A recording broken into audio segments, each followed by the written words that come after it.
Hi കൂട്ടുകാരെ, എല്ലാവർക്കും മാഷൻ ടീച്ചറും ഓൺലൈൻ ക്ലാസ്സിലോട്ട് സ്വാഗതം. അപ്പൊ 3ാം ക്ലാസ്സിലെ കൂട്ടുകാർക്ക് നിങ്ങളുടെ ഫസ്റ്റ് ടൈം എക്സാം, അതായത് മക്കളുടെ ഓണ പരീക്ഷകളൊക്കെ ഇങ്ങെത്തി നിൽക്കുകയാണ് അല്ലേ. അപ്പൊ ഇന്നത്തെ ക്ലാസ്സിൽ നമ്മൾ നിങ്ങളുടെ മലയാളവുമായി ബന്ധപ്പെടുത്തിയിട്ടുള്ള ഒരു ഫസ്റ്റ് ടൈം എക്സാമിനേഷന്റെ ക്വസ്റ്റ്യൻ പേപ്പർ ആണ് ഡിസ്കസ് ചെയ്യാനായിട്ട് പോകുന്നത് കേട്ടോ. മക്കൾ എല്ലാവരും റെഡി ആണല്ലോ? നമുക്ക് ചോദ്യങ്ങളിലേക്ക് പോയാലോ മക്കളെ? അതിന് മുന്നേയായിട്ട് കൂട്ടുകാർക്ക് എക്സാമിൽ ഇതുപോലെയുള്ള ഒരു ഭാഗം പൂർത്തീകരിച്ച് എഴുതാനായിട്ടുണ്ടായിരിക്കും കേട്ടോ. ഒന്നുമില്ല മക്കളെ, അവിടെ നിങ്ങൾ നിങ്ങളുടെ ഡീറ്റെയിൽസ് ആണ് എഴുതേണ്ടത്. ഇവിടെ നോക്കിക്കേ, കുട്ടിയുടെ പേര് എന്നുള്ള ആ ഒരു സ്പേസിൽ മക്കൾ എന്ത് ചെയ്യണം? നിങ്ങളുടെ പേര് തെറ്റാതെ കൂട്ടുകാർ അവിടെ എഴുതി കൊടുക്കണം കേട്ടോ. പിന്നെ നമുക്ക് വരുന്ന ഒരു സെക്ഷൻ എന്ന് പറയുന്നത് സ്കൂൾ ഏതാണ് എന്നത് എഴുതുക. അതായത് സ്കൂളിന്റെ പേര് എന്ന് പറയുന്ന ഒരു പോർഷൻ ആണ്. അവിടെ മക്കൾ എന്ത് ചെയ്യണം? നിങ്ങൾ ഓരോരുത്തരും പഠിക്കുന്ന സ്കൂൾ ഏതാണോ ആ സ്കൂളിന്റെ പേര് എന്ത് ചെയ്യുക? അവിടെ എഴുതുക. അതിനുശേഷം പിന്നെ വരുന്നത് നമുക്ക് ക്ലാസ്സും ഡിവിഷനും എഴുതാനാണ് കേട്ടോ. അപ്പൊ എ ഡിവിഷനിൽ പഠിക്കുന്നവരാണെങ്കിൽ എ എഴുതുക. അതുപോലെ തന്നെ ക്ലാസ് ഏതാണ്? 3ാം ക്ലാസ് ആണ് വരിക അല്ലെ. അപ്പൊ അതിനനുസരിച്ച് എഴുതുക കേട്ടോ. ഇത്രയും പോർഷനാണ് മക്കൾ അവിടെ ഫില്ല് ചെയ്ത് കൊടുക്കേണ്ടത്. പിന്നെ ഉള്ളത് ക്ലാസ് ടീച്ചറുടെ ഒപ്പ്, അതുപോലെ തന്നെ രക്ഷിതാവിന്റെ ഒപ്പ് എന്നുള്ള കോളങ്ങളാണ്. അവിടെ ഒന്നും തന്നെ ചെയ്യേണ്ടതില്ല. ഓക്കെ അല്ലേ മക്കളെ? ഇനി നമുക്ക് നമ്മുടെ ചോദ്യത്തിലോട്ട് പോയാലോ? പ്രവർത്തനം 1 വായിക്കാം എഴുതാം എന്നതാണ് കേട്ടോ. എന്താ മക്കളെ ഒന്നാമത്തെ പ്രവർത്തനം എന്ന് പറയുന്നത്? വായിക്കാം എഴുതാം. ഇവിടെ കൂട്ടുകാർക്ക് തന്നിട്ടുള്ളത് ചെറിയൊരു കത്താണ് കേട്ടോ. നമ്മുടെ കുഞ്ഞാറ്റ മാളവിന് എഴുതുന്ന ഒരു കത്താണ്. അപ്പൊ കൃത്യമായിട്ട് മിസ് കത്ത് വായിക്കുന്ന സമയത്ത് മക്കൾ ശ്രദ്ധിച്ചിരിക്കുക. ഈ കത്തുമായി ബന്ധപ്പെടുത്തിയിട്ട് മക്കൾക്ക് 5 ക്വസ്റ്റ്യൻസ് ഉണ്ടായിരിക്കും. ഓക്കെ, ഓരോ ക്വസ്റ്റ്യനും ഓരോ മാർക്ക് വീതമായിരിക്കും. അത്തരത്തിൽ 5 ക്വസ്റ്റ്യൻ ആയിരിക്കും. അപ്പൊ ടോട്ടല് 5 മാർക്കിനുള്ള ഒരു പ്രവർത്തനമാണ് കൂട്ടുകാർക്ക് ഒന്നാമത്തെ പ്രവർത്തനം വന്നിട്ടുള്ളത് കേട്ടോ.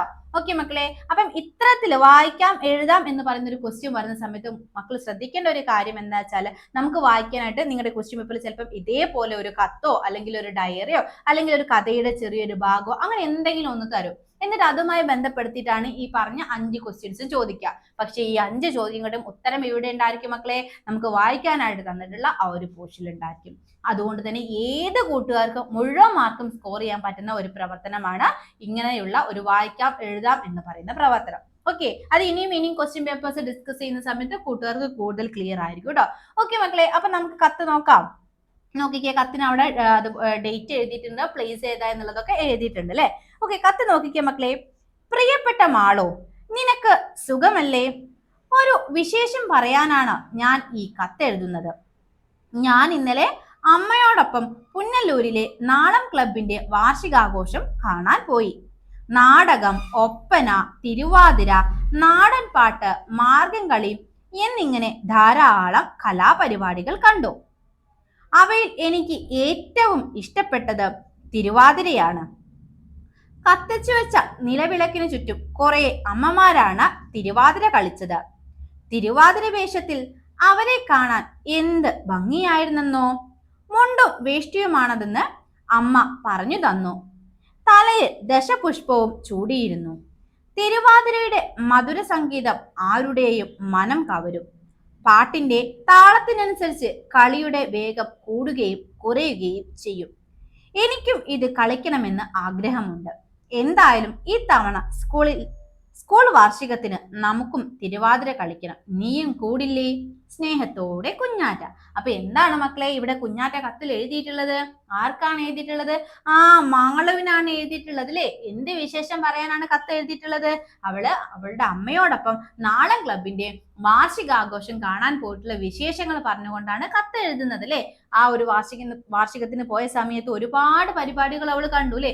നാടകം, ഒപ്പന, നാടൻ പാട്ട്, മാർഗംകളി, തിരുവാതിരക്കളി എന്ന് പറഞ്ഞ് ഒരുപാട് കലാപരിപാടികൾ അവൾ കണ്ടിട്ടുണ്ടായിരുന്നു. അതിൽ അവൾക്ക് ഏറ്റവും കൂടുതൽ ഇഷ്ടപ്പെട്ടത് ഏതായിരുന്നു മക്കളെ? തിരുവാതിരക്കളിയായിരുന്നു അല്ലെ. തിരുവാതിരക്കളിയിൽ ആരാണ് കളിച്ചിട്ടുണ്ടായിരുന്നത്?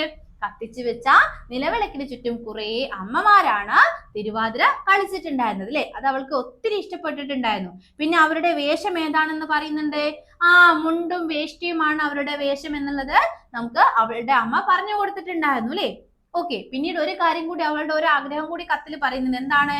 ഇനി വരുന്ന സ്കൂൾ വാർഷികത്തിന് തിരുവാതിര എന്തായാലും കളിക്കണം എന്നുള്ള ഒരു ആഗ്രഹം കൂടി കത്തിൽ അവള് പങ്കുവെക്കുന്നുണ്ട് അല്ലെ. അപ്പൊ നിങ്ങൾ എന്ത് ചെയ്യുക? ഇത്തരത്തിൽ മക്കൾക്ക് വായിക്കാനായിട്ട് തരുന്ന ആ ഒരു സെക്ഷൻ മക്കൾ ഒരു 2 തവണയെങ്കിലും വായിച്ചു നോക്കുക. എങ്കിൽ മാത്രമേ നമുക്ക് തന്നിട്ടുള്ള ക്വസ്റ്റ്യൻസിന് കൃത്യമായിട്ട് ആൻസർ ചെയ്യാൻ പറ്റുള്ളൂ. ഓക്കെ അല്ലേ മക്കളെ? ഇനി നമുക്ക് ചോദ്യത്തിലോട്ട് പോയാലോ. ആദ്യത്തെ ചോദ്യം ഇതാണ് മക്കളെ. കത്ത് വായിച്ചല്ലോ, ഇനി ചുവടെ കൊടുത്തിരിക്കുന്ന ചോദ്യങ്ങൾക്ക് ശരിയായ ഉത്തരം എഴുതൂ. ഒന്നാമത്തെ ക്വസ്റ്റ്യൻ ഇതാണ് മക്കളെ. ക്ലബിന്റെ വാർഷികാഘോഷ പരിപാടികളിൽ കുഞ്ഞാറ്റയ്ക്ക് ഏറ്റവും ഇഷ്ടപ്പെട്ടത് ഏതാണ്? ഏതാണ് മക്കളെ? നാടകം. നമുക്ക് ഓപ്ഷൻസ് ഉണ്ട്. നാടകം, തിരുവാതിര, ഒപ്പന, നാടൻ പാട്ട്. ഇതിൽ ഏതാണ് മക്കളെ നമ്മുടെ കുഞ്ഞാറ്റയ്ക്ക് ഏറ്റവും ഇഷ്ടപ്പെട്ടിട്ടുണ്ടായിരുന്നത്? ആൻസർ പറഞ്ഞ ഏതാണ്? യെസ്, തിരുവാതിരയാണല്ലേ. അപ്പൊ ഏതാണ്? ഓപ്ഷൻ ബി ആണ്. മക്കൾ അവിടെ എഴുതി കൊടുക്കുകയും വേണം കേട്ടോ. തിരുവാതിര എന്നത് മക്കൾ അവിടെ എഴുതി കൊടുക്കുകയും വേണം. ഓക്കെ അല്ലേ മക്കളെ? തിരുവാതിര. ദെൻ അടുത്തൊരു ക്വസ്റ്റ്യൻ നോക്കിക്കേ. മധുര സംഗീതം എന്നതുകൊണ്ട് അർത്ഥമാക്കുന്നത് എന്ത്? നമ്മുടെ വായിക്കാനായിട്ട് തന്നിട്ടുള്ള ആ ഒരു കത്തിൽ പറയുന്നുണ്ട് അല്ലെ, മധുര സംഗീതം എന്ന് പറയുന്നുണ്ട്. അതുകൊണ്ട് അർത്ഥമാക്കുന്നത് എന്താണ്? ഓപ്ഷൻസ് നോക്കിക്കേ മക്കളെ. ഉച്ചത്തിലുള്ള പാട്ട്, സംഘമായി പാടുന്ന പാട്ട്, മധുരം കഴിച്ചുകൊണ്ട് പാടുന്ന പാട്ട്, കേൾക്കാൻ ഇമ്പമുള്ള പാട്ട്. എന്താണ് മക്കളെ? കേൾക്കാൻ ഇമ്പമുള്ള പാട്ടിനെയാണ് ഇവിടെ മധുര സംഗീതം എന്നതുകൊണ്ട് അർത്ഥമാക്കുന്നത്. അപ്പൊ മക്കൾ അവിടെ എഴുതണം കേട്ടോ. എന്താണ്? കേൾക്കാൻ ഇമ്പമുള്ള പാട്ട് അല്ലെ. കേൾക്കാൻ ഇമ്പമുള്ള പാട്ട് എന്നതാണ് മക്കൾ അവിടെ എഴുതേണ്ടത് കേട്ടോ. ഓപ്ഷൻ ഡി ആണ് കറക്റ്റ് ആൻസർ വരുന്നത്. ഈസി അല്ലേ മക്കളെ? എങ്കിൽ നമുക്ക് അടുത്തൊരു ക്വസ്റ്റ്യനിലോട്ട് പോയാലോ. ക്വസ്റ്റ്യൻ ഇതാണ് മക്കളെ. മുണ്ടും വേഷ്ടിയും എന്ന് കത്തിൽ സൂചിപ്പിക്കുന്നത് എന്തിനെയാണ്? എന്തിനാണ് മക്കളെ? നമ്മൾ കത്തിൽ വായിച്ചില്ലേ മുണ്ടിയും വേഷ്ടും എന്നുള്ളത്. മുണ്ടും വേഷ്ടിയും എന്നുള്ളത് നമ്മൾ എന്ത് ചെയ്തു? കത്തിൽ വായിച്ചില്ല ആ ഒരു പ്രയോഗം. എന്തിനാണ് മക്കളെ? തിരുവാതിരപ്പാട്ട്, തിരുവാതിരയുടെ പാട്ടിനെയാണോ അങ്ങനെ പറയുന്നത്? അല്ലെങ്കിൽ തിരുവാതിരയുടെ ചുവടിനെയാണോ പറയുന്നത്? അല്ലെങ്കിൽ തിരുവാതിര വേഷം, തിരുവാതിര വിളക്ക്, എന്തിനാണ് മക്കളെ പറയുന്നത്? മുണ്ടും വേഷ്ടിയും എന്ന് പറയുന്നത് തിരുവാതിരയുടെ വേഷമാണ്. തിരുവാതിര വേഷം. എന്താണ് മക്കളെ മുണ്ടും വേഷ്ടിയും എന്ന് പറയുന്നത്? തിരുവാതിര വേഷം. ഓക്കെ അല്ലേ മക്കളെ? ഓക്കെ അല്ലേ? അടുത്ത സെക്ഷനിലോട്ട് പോകുന്നതിന് മുന്നേ ടീച്ചർ ഇതാ കൂട്ടുകാർക്കായിട്ട് ഒരു ഓണത്തിന്റെ സ്പെഷ്യൽ ഓഫറുമായിട്ടാണ് എത്തിയിട്ടുള്ളത് കേട്ടോ. മറ്റൊന്നുമല്ല മക്കളെ, ഇനി മുതൽ നിങ്ങൾക്ക് ഒരു വർഷത്തേക്ക് വെറും 610 രൂപയ്ക്ക് നമ്മുടെ ആപ്പിലുള്ള എല്ലാ ക്ലാസ്സുകളും കുട്ടികൾക്ക് ഈ ഒരു ഓണത്തിന്റെ ഓഫർ എന്നുള്ള രീതിയിൽ അവൈലബിൾ ആവാനായിട്ട് പോവാണ് കേട്ടോ. അപ്പൊ താല്പര്യമുള്ളവർ വേഗം തന്നെ എന്ത് ചെയ്യാം മക്കളെ? ഇവിടെ ഈ ഒരു സ്ക്രീനിൽ കാണുന്ന നമ്പറിലേക്ക് കോൺടാക്ട് ചെയ്യാം കേട്ടോ. നമ്മുടെ ആപ്പ് ത്രൂ നമ്മൾ LKG മുതൽ 7ാം ക്ലാസ് വരെയുള്ള കുട്ടികൾക്ക് അവരുടെ സിലബസ് ബേസ്ഡ് ആയിട്ടുള്ള ട്യൂഷൻ ക്ലാസ്സുകളാണ് നമ്മൾ പ്രൊവൈഡ് ചെയ്യുന്നത് കേട്ടോ. മറക്കണ്ട മക്കളെ, വെറും 610 രൂപയ്ക്കാണ് ഈ വർഷം മുഴുവൻ നിങ്ങൾക്ക് നമ്മുടെ ആപ്പിലുള്ള ക്ലാസ്സുകൾ ലഭ്യമാവാനായിട്ട് പോകുന്നത് കേട്ടോ. അപ്പൊ വേഗം തന്നെ നമ്മളായിട്ട് കോൺടാക്ട് ചെയ്യുക. ഓരോ ക്ലാസ്സിന് ശേഷം മക്കൾക്ക് എക്സാം അറ്റൻഡ് ചെയ്യാനും അതുപോലെ തന്നെ സ്റ്റഡി മെറ്റീരിയൽ യൂസ് ചെയ്യാനായിട്ടുള്ള ഓപ്ഷൻസ് എല്ലാം നമ്മുടെ ആപ്പിൽ അവൈലബിൾ ആണ് കേട്ടോ. ഓക്കെ മക്കളെ? ഇനി അതിന് പുറമെ ഇംഗ്ലീഷ് കൃത്യമായിട്ടുള്ള രീതിയിൽ പഠിക്കാനും സംസാരിക്കാനൊക്കെ മക്കൾക്ക് താല്പര്യമുണ്ടോ എങ്കിൽ ഇതാ 10 ദിവസത്തെ ഒരു വെക്കേഷൻ ക്ലാസ് കൂടി നമ്മൾ സ്പോക്കൺ ഇംഗ്ലീഷിന്റെ ക്ലാസ്സുകൾ മക്കൾക്ക് വെറും 200 രൂപയ്ക്കാണ് പ്രൊവൈഡ് ചെയ്യാനായിട്ട് പോകുന്നത് കേട്ടോ. അപ്പൊ ലിമിറ്റഡ് സീറ്റുകൾ മാത്രമേ ആ ഒരു സെക്ഷനിൽ അവൈലബിൾ ആയിട്ടുള്ളൂ. അപ്പൊ വേഗം തന്നെ താല്പര്യമുള്ളവർ എന്ത് ചെയ്യുക? ഈ ഒരു സ്ക്രീനിൽ കാണുന്ന നമ്പറിലേക്ക് കോൺടാക്ട് ചെയ്യുക കേട്ടോ. ഓക്കെ മക്കളെ? അപ്പൊ നമുക്ക് അടുത്തൊരു സെക്ഷനിലോട്ട് പോകാം. എങ്കിൽ അടുത്തൊരു ക്വസ്റ്റ്യൻ നോക്കിക്കോളൂ. തിരുവാതിരക്കളി കാണികൾ ഇഷ്ടപ്പെടുന്നത് എന്തുകൊണ്ടാണ് മക്കളെ? ഓപ്ഷൻസ് ഇതാണ്. ഭംഗിയുള്ള വേഷമുണ്ട്, അതുപോലെ ഇമ്പമാർന്ന പാട്ട്, കൂട്ടം ചേർന്ന കളി, ഇവയെല്ലാം. എന്തുകൊണ്ടാണ് മക്കളെ? എന്തുകൊണ്ടാണ്? ഭംഗിയുള്ള വേഷമില്ലേ തിരുവാതിരക്കളിയില്, അതുപോലെ തന്നെ കേൾക്കാൻ നല്ല ഇമ്പമുള്ള പാട്ടുകളില്ലേ, എല്ലാവരും കൂട്ടം ചേർന്ന് ഒത്തൊരുമിച്ച് കളിക്കുന്ന കളിയല്ലേ. ഓക്കെ, അപ്പൊ നമുക്ക് എന്ത് പറയാം? ഇവയെല്ലാം. ഈ ഓപ്ഷൻ എല്ലാം കറക്റ്റ് ആൻസർ ആണ്. അപ്പൊ ഏതാണ് മക്കളെ അവിടെ നിങ്ങൾ എഴുതേണ്ടത്? ഇവയെല്ലാം എന്നതാണ് കേട്ടോ. ക്ലിയർ ആയിട്ടുണ്ടോ? ഓക്കെ മക്കളെ, എങ്കിൽ അതുമായി ബന്ധപ്പെടുത്തിയുള്ള അവസാനത്തെ ക്വസ്റ്റ്യൻ ആണ്, 5ാമത്തെ ക്വസ്റ്റ്യൻ ആണ് മക്കളെ. ക്ലബിന്റെ വാർഷികാഘോഷത്തിന് ശേഷം കുഞ്ഞാറ്റ എടുത്ത തീരുമാനം എന്ത് എന്നതാണ്. നാടകത്തിൽ അഭിനയിക്കണം, മാർഗം കളിയിൽ ചേരണം, തിരുവാതിര കളിക്കണം, നാടൻ പാട്ട് പാടണം. എന്താണ് മക്കളെ നമ്മുടെ വാർഷികാഘോഷത്തിന് ശേഷം നമ്മുടെ കുഞ്ഞാറ്റ എടുത്തിട്ടുണ്ടായിരുന്ന തീരുമാനം? നമ്മുടെ കത്തിൽ പ്രത്യേകം പറയുന്നുണ്ട്. എന്താണ്? അടുത്ത സ്കൂൾ വാർഷികത്തിന് എന്ത് ചെയ്യണം? തിരുവാതിര കളിക്കണം എന്നതാണ്. അപ്പൊ എന്താണ്? തിരുവാതിര കളിക്കണം എന്നതാണ് അവൾ എടുത്തിട്ടുള്ള തീരുമാനം കേട്ടോ. അപ്പൊ അതാണ് മക്കൾ എഴുതേണ്ടത്. തിരുവാതിര കളിക്കണം. ഈസി അല്ലേ മക്കളെ? ഇത്തരത്തിലൊരു ക്വസ്റ്റ്യൻ വന്നാൽ 5 മാർക്ക് മേടിക്കാനായിട്ട് എല്ലാ കൂട്ടുകാർക്കും സാധിക്കല്ലോ. A ഗ്രേഡ് എങ്കിൽ കൂട്ടുകാർക്ക് ആ ഒരു ക്വസ്റ്റ്യന്റെ ആൻസറിന് ലഭിക്കുന്നതായിരിക്കും കേട്ടോ. ഓക്കെ മക്കളെ, ഇനി നമുക്ക് അടുത്തൊരു ക്വസ്റ്റ്യനിലോട്ട് പോവാം മക്കളെ. നിയമാവലി തയ്യാറാക്കാം. എന്താണ്? നിയമാവലി തയ്യാറാക്കാം എന്നാണ് അടുത്തൊരു ക്വസ്റ്റ്യൻ വരുന്നത്. നോക്കിക്കേ മക്കളെ.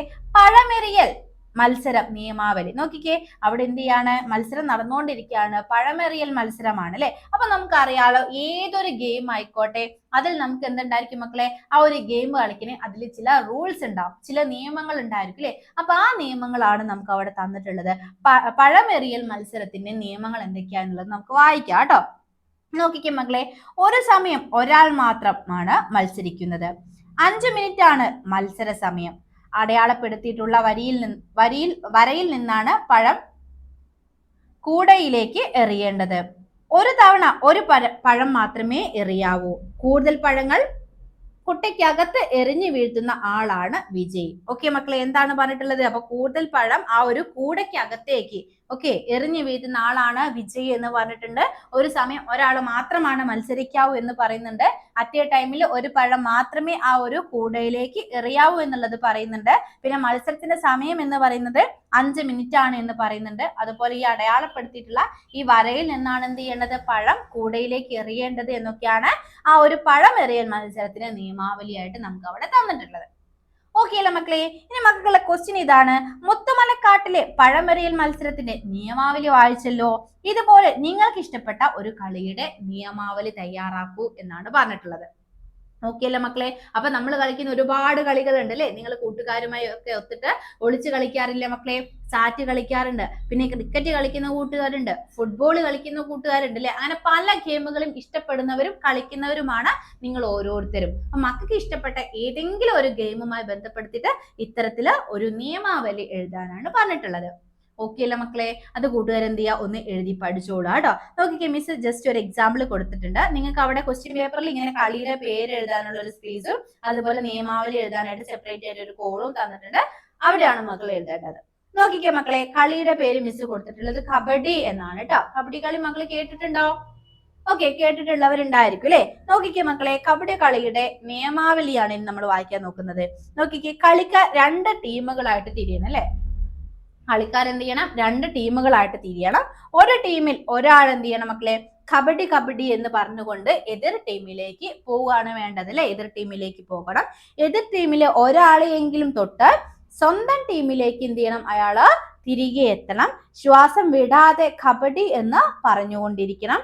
തൊട്ട കളിക്കാരൻ എന്താകും മക്കളെ, പുറത്താവും അല്ലെ. ഈ ഒരു ടീമിൽ നിന്ന് പോയിട്ട് ശ്വാസം പിടിച്ചിട്ട് കബഡി കബഡി കബഡി എന്ന് പറഞ്ഞ് എന്ത് ചെയ്യുക, അപ്പുറത്തെ ടീമിൽ പോയിട്ട് ആരെങ്കിലും ഒന്ന് തൊട്ടിട്ട് എന്ത് ചെയ്യണം, നമ്മള് സേഫ് ആയിട്ട് തിരിച്ച് നമ്മുടെ പോസ്റ്റിലേക്ക് തന്നെ എത്തണം അല്ലെ. ഓക്കെ മക്കളെ, അങ്ങനെ എത്തിയാൽ ആ തൊട്ട ആൾ എന്തായിരിക്കും, കളിയിൽ നിന്ന് പുറത്താവുകയാണ് ചെയ്യുക അല്ലെ. കൂടുതൽ കളിക്കാരെ പുറത്താക്കുന്ന ടീമാണ് എന്ത് ചെയ്യുക, ആ ഒരു ഗെയിമിൽ വിജയിയായിരിക്കാം. ഓക്കെ, അപ്പൊ മിസ് ഇവിടെ ഒരു കളിയുടെ നിയമാവലി ഉൾപ്പെടുത്തി എന്നേ ഉള്ളൂ. കൂട്ടുകാരെന്ത് ചെയ്യുക, നിങ്ങൾക്ക് ഇഷ്ടപ്പെട്ട, നിങ്ങൾക്ക് ഈസി ആയിട്ട് തോന്നുന്ന ഏതെങ്കിലും ഒരു ഗെയിം കളിക്കും. ഇപ്പൊ സാറ്റ് കളി അല്ലെങ്കിൽ ഒളിച്ചു കളിയൊക്കെ ആവുന്ന സമയത്ത് കൂട്ടുകാർ കുറച്ചും കൂടി ഈസി ആയിരിക്കും എഴുതാനായിട്ട്. കാര്യം എല്ലാവർക്കും അറിയാവുന്ന ഒരു ഗെയിമാണ് ഏതെന്ന് പറയുന്നത്, സാറ്റ് കളി എന്ന് പറയുന്നത്. ഓക്കെ, അപ്പൊ മക്കൾക്ക് ഈസി ആയിട്ട് എഴുതാൻ പറ്റുന്ന ഗെയിമുകൾ എന്ത് ചെയ്യുക, മക്കള് കൂടുതൽ തിരഞ്ഞെടുക്കുക കേട്ടോ. എക്സാമിന് ഇപ്പൊ നമുക്ക് ഇഷ്ടപ്പെട്ടതാണ് ചോദിച്ചതെങ്കിലും നമുക്കും കൂടി എഴുതാൻ ഈസി ആവുന്ന ഗെയിമുകൾ എന്ത് ചെയ്യുക, തിരഞ്ഞെടുക്കാനായിട്ട് ശ്രദ്ധിക്കുക. ഓക്കെ അല്ലേ മക്കളെ? ഓക്കെ അല്ലേ? ദെൻ അടുത്തൊരു ക്വസ്റ്റ്യനിലോട്ട് നമുക്ക് പോവാം മക്കളെ. ഡയറി എഴുതാം എന്നതാണ് അടുത്തൊരു ക്വസ്റ്റ്യൻ വരുന്നത്. ക്വസ്റ്റ്യൻ ഇതാണ്, നീലു അവൾക്ക് ഏറ്റവും ഇഷ്ടപ്പെട്ട പായസവും തയ്യാറാക്കിയാണ് സ്കൂളിലേക്ക് പോയത്. മീനുവിന്റെ സ്കൂളിൽ അന്ന് ഭക്ഷ്യമേളയായിരുന്നു. പായസവും രുചിച്ചവരെല്ലാം അവളെ അഭിനന്ദിച്ചു. അവൾക്ക് വളരെ സന്തോഷമായി. പതിവ് പോലെ അന്നു രാത്രിയിൽ അവൾ ഡയറി എഴുതാനിരുന്നു. ഭക്ഷ്യമേളയിലെ കാഴ്ചകൾ അവളുടെ മനസ്സിലേക്ക് ഓടിയെത്തി. എന്തൊക്കെയാവും നീലു ഡയറിയിൽ എഴുതിയിട്ടുണ്ടാവുക? ഒരു ഡയറി കുറിപ്പ് എഴുതൂ എന്നാണ് പറഞ്ഞിട്ടുള്ളത്. ഓക്കെ മക്കളെ, അപ്പൊ ആരുടെ ഡയറിയാണ് എഴുതേണ്ടത്? നീലുവിന്റെ ഡയറിയാണ് എഴുതേണ്ടത് അല്ലെ. എന്താണ് അന്നത്തെ ദിവസത്തെ പ്രത്യേകത?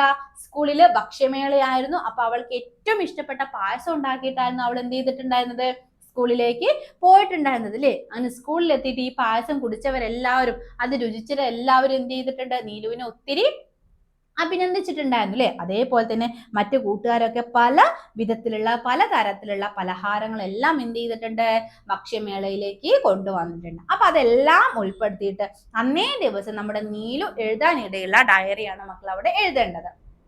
ഓക്കെയല്ലേ മക്കളെ? അപ്പൊ നിങ്ങൾ അവിടെ പ്രത്യേകം ശ്രദ്ധിക്കുക.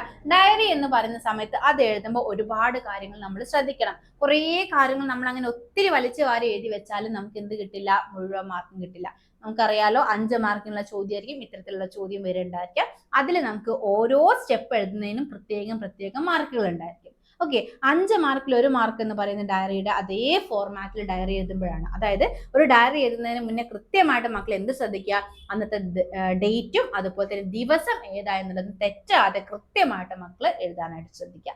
മിസ് ഇവിടെ കൊടുത്ത് നോക്കിക്കുക മക്കളെ, 29/7/2026. അതുപോലെ തന്നെ ബുധൻ എന്ന് പറഞ്ഞിട്ട് എന്ത് കൊടുത്തിട്ടുണ്ട്, ദിവസവും കൊടുത്തിട്ടുണ്ട്. അപ്പൊ തിങ്കളാണെങ്കിൽ തിങ്കള്, ചൊവ്വയാണെങ്കിൽ ചൊവ്വ എന്ന് പറഞ്ഞിട്ട് കൃത്യമായിട്ട് മക്കൾ എന്ത് ചെയ്യുക, ദിവസവും എഴുതുക. അതുപോലെ തന്നെ അന്നേ ദിവസത്തെ ഡേറ്റും എഴുതുക. അത് വളരെ ഇമ്പോർട്ടന്റ് ആണ് മക്കളെ. നിങ്ങൾക്ക് ചിലപ്പോൾ 1 മാർക്കൊക്കെ കിട്ടുന്നത് അതുമായി ബന്ധപ്പെടുത്തിയിട്ടായിരിക്കും. ഓക്കെ, പിന്നെ അതുപോലെ തന്നെ 1 മാർക്ക് 4 മാർക്ക് വരെ നമുക്ക് എന്ത് ചെയ്യാം, ഈ ഡയറിയുടെ ഫോർമാറ്റുകളെല്ലാം കീപ്പ് ചെയ്താൽ 4 മാർക്ക് വരെ നിങ്ങൾക്ക് സ്കോർ ചെയ്യാൻ പറ്റും. പിന്നീടുള്ള 1 മാർക്ക് എന്ന് പറയുന്നത് കൃത്യമായിട്ട് അക്ഷരത്തെറ്റില്ലാതെ ഭംഗിയായിട്ട് വൃത്തിയാക്കി കൃത്യതയോടെ എഴുതുന്നതിനാണ് എന്ത് കിട്ടുന്നത്, 1 മാർക്ക് കിട്ടുന്നത്. ഓക്കെ, അപ്പൊ അതും കൂടി മക്കളൊന്ന് ശ്രദ്ധിക്കാം. ഓക്കെ, അപ്പൊ നമുക്ക് ഡയറി ഒന്ന് വായിച്ചാലോ മക്കളെ? ഇന്ന് സ്കൂളിൽ ഭക്ഷ്യമേള ഉണ്ടായിരുന്നു. ഞാൻ അമ്മയുടെ സഹായത്തോടെ എനിക്ക് ഏറ്റവും ഇഷ്ടപ്പെട്ട പായസം തയ്യാറാക്കി സ്കൂളിലേക്ക് കൊണ്ടുപോയി. ഭക്ഷ്യമേളയിൽ പലതരം രുചികരമായ വിഭവങ്ങൾ ഉണ്ടായിരുന്നു. ഓരോരുത്തരും വ്യത്യസ്തമായ ഭക്ഷണ വിഭവങ്ങൾ കൊണ്ടുവന്നിരുന്നു. എല്ലാ സ്റ്റാളുകളും മനോഹരമായി അലങ്കരിച്ചിരുന്നു. എൻ്റെ പായസം എല്ലാവരും രുചിച്ചു. ടീച്ചറും കൂട്ടുകാരും പായസം വളരെ നല്ലതാണെന്ന് പറഞ്ഞു. എല്ലാവരും എന്നെ അഭിനന്ദിച്ചു. എനിക്ക് വളരെ സന്തോഷമായി. ഇന്നത്തെ ദിവസം എനിക്ക് മറക്കാനാവാത്ത ഒരു അനുഭവമായിരുന്നു. കണ്ടോ മക്കളെ, ആ ഡയറിക്ക് എന്ത് കൊടുത്തു, ഒരു കൺക്ലൂഷൻ അല്ലെ, ഒരു അവസാനം എന്നുള്ള രീതിയിൽ എന്ത് കൊടുത്തിട്ടുണ്ട്, ഇന്നത്തെ ദിവസം എനിക്ക് മറക്കാനാകാത്ത ഒരു അനുഭവമായിരുന്നു അല്ലെ. അതേപോലെ തന്നെ സ്റ്റാർട്ടിങ്ങും എന്ത് കൊടുത്തിട്ടുണ്ട്, ഇന്ന് സ്കൂളിൽ ഭക്ഷ്യമേള ഉണ്ടായിരുന്നു അല്ലെ. എന്തിനെ കുറിച്ചാണ് നമ്മൾ ആ ഡയറി എഴുതുന്നത്, ആ കാര്യം എന്ത് ചെയ്തു, ഫസ്റ്റ് തന്നെ നമ്മൾ എന്ത് ചെയ്തിട്ടുണ്ട്, ഡയറി സ്റ്റാർട്ട് ചെയ്യുന്ന സമയത്ത് തന്നെ കൊടുത്തിട്ടുണ്ട്. അപ്പൊ ഇതേപോലെ നല്ലൊരു സ്റ്റാർട്ടിങ്ങും അതുപോലെ നല്ലൊരു എൻഡിങ്ങും പിന്നെ ഈ ഒരു ഡേറ്റും അതുപോലെ തന്നെ ദിവസവും അതുപോലെ അക്ഷരത്തെറ്റില്ലാതെ വളരെ വൃത്തിയായിട്ട് കൃത്യതയോടൊക്കെ എഴുതിയാൽ കൂട്ടുകാർക്ക് എന്ത് ചെയ്യാൻ പറ്റും, മാക്സിമം മാർക്കുകൾ നിങ്ങൾക്ക് ആ ഒരു പ്രവർത്തനവുമായി ബന്ധപ്പെടുത്തിയിട്ട് സ്കോർ ചെയ്യാനായിട്ട് പറ്റും. ഓക്കെ അല്ലേ മക്കളെ? അപ്പൊ ഡയറി ഒക്കെ എന്ത് ചെയ്യുക, ഒരു ദിവസത്തെ ഡയറി ഒക്കെ മക്കൾ സ്വയം അങ്ങ് എഴുതി നോക്കുക. ക്ലിയർ അല്ലേ? ഓക്കെ മക്കളെ, അപ്പൊ ഇന്നത്തെ ക്ലാസ്സിൽ നമ്മൾ ഇത്രയും ക്വസ്റ്റ്യൻസ് ആണ് ഡിസ്കസ് ചെയ്യുന്നത്. ഈ ഒരു ക്വസ്റ്റ്യൻ പേപ്പറിന്റെ ബാക്കി പാർട്ട് നമ്മൾ അടുത്തൊരു വീഡിയോയിൽ മിസ് അപ്ഡേറ്റ് ചെയ്യുന്നതായിരിക്കും. ഓക്കെ മക്കളെ, അപ്പൊ ഇന്നത്തെ ക്ലാസ് നമുക്ക് വൈൻഡ് അപ്പ് ചെയ്യാം. അടുത്ത ദിവസം മറ്റൊരു പുതിയ സെക്ഷനുമായിട്ട് നമുക്ക് വീണ്ടും കാണാം.